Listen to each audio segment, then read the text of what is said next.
നേടിയിരിക്കുന്നത് 8B ക്ലാസ്സിലെ കൃതിക ബിനുലാലാണ്. സമ്മാനം നൽകുന്നതിലേക്കായി ബഹുമാനപ്പെട്ട ഉദ്ഘാടകരെ ക്ഷണിച്ചു.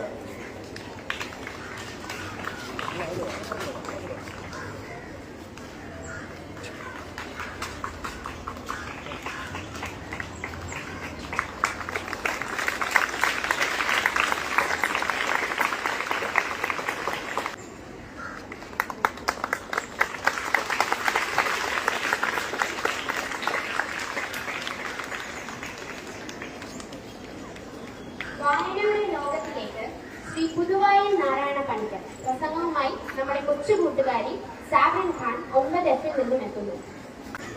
മാന്യ സദസ്സിന് വന്ദനം. ബഹുമാനപ്പെട്ട അധ്യാപകരെ, പ്രിയപ്പെട്ട കൂട്ടുകാരെ, ഇന്ന് ജൂൺ 19 വായനാ ദിനം. വായിച്ചു വളരുക, ചിന്തിച്ച് വിവേകം നേടുക എന്ന മുദ്രാവാക്യത്തിലൂടെ കേരളത്തെ മലയാളികളെ വായനയുടെ അത്ഭുത ലോകത്തേക്ക് കൈപിടിച്ചുയർത്തിയ ഒരു വലിയ മനുഷ്യന്റെ PN പണിക്കരുടെ ഓർമ്മ ദിനമാണിന്ന്. കേരളത്തിൽ ഗ്രന്ഥശാല പ്രസ്ഥാനത്തിന് തുടക്കം കുറിച്ച PN പണിക്കരുടെ ചരമദിനമായ ജൂൺ 19 കേരള ഗവൺമെന്റ് വായനാ ദിനമായി ആചരിക്കുന്നു. 1996 ജൂൺ 19 മുതലാണ് വായനാ ദിനം ആചരിക്കാൻ തുടങ്ങിയത്. വായനയെക്കുറിച്ച് ഓർക്കുമ്പോൾ തന്നെ, വായനയുടെ പ്രസക്തി എന്താണെന്ന് ചിന്തിക്കുമ്പോൾ തന്നെ നമ്മുടെ മനസ്സിലേക്ക് ഓടിയെത്തുന്ന ഒരു കുഞ്ഞു കവിതയുണ്ട്. കുഞ്ഞുണ്ണി മാഷിന്റെ കവിത വായിച്ചാലും വളരും, വായിച്ചില്ലെങ്കിലും വളരും, വായിച്ചാൽ വിളയും, വായിച്ചില്ലേൽ വളയും എന്ന കവിത വായനയുടെ മൂല്യം മനസ്സിലാക്കുവാൻ ഈ കവിത നമ്മെ സഹായിക്കും. ഓരോ പുസ്തകവും അറിവിന്റെ അത്ഭുത ലോകമാണ്. ആ ലോകത്തേക്ക് എത്തിച്ചേരുവാനുള്ള വഴിയാണ് വായന. വായന നമ്മുടെ ചിന്തകളെയും അഭിരുചികളെയും സ്വപ്നങ്ങളെയും സ്വാധീനിക്കുന്നു. നമ്മുടെ അറിവുകളെയും ചിന്തകളെയും ധാർമ്മിക മൂല്യങ്ങളെയും വളർത്തുവാൻ വായനയ്ക്ക് കഴിയും. അറിവ് നേടുക എന്നത് എളുപ്പമായ ഒരു കാര്യമല്ല.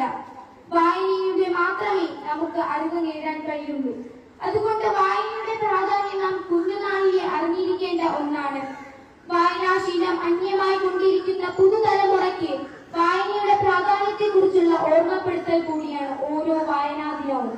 ഇന്ന് പുസ്തകങ്ങളിൽ ലഭിക്കുന്ന അറിവിനേക്കാൾ കൂടുതൽ ഇന്റർനെറ്റ് തുടങ്ങിയ നവമാധ്യമങ്ങളിലൂടെ നമുക്ക് ലഭിക്കുന്നുണ്ടെങ്കിലും പുസ്തകങ്ങളിലൂടെ ലഭിക്കുന്ന അറിവ്, പുസ്തക വായനയിലൂടെ ലഭിക്കുന്ന അനുഭൂതി ഈ നവമാധ്യമങ്ങളിലൂടെ ഒന്നും ലഭിക്കുകയില്ല. അതിനാൽ നാം പുസ്തകങ്ങളെ നെഞ്ചോട് ചേർത്ത് പിടിക്കാനും അധ്യാപകരുടെയും രക്ഷിതാക്കളുടെയും സഹായത്തോടെ നല്ല പുസ്തകങ്ങൾ തിരഞ്ഞെടുക്കാനും വായന ഒരു ശീലമാക്കാൻ ഇന്ന് തന്നെ പ്രതിജ്ഞ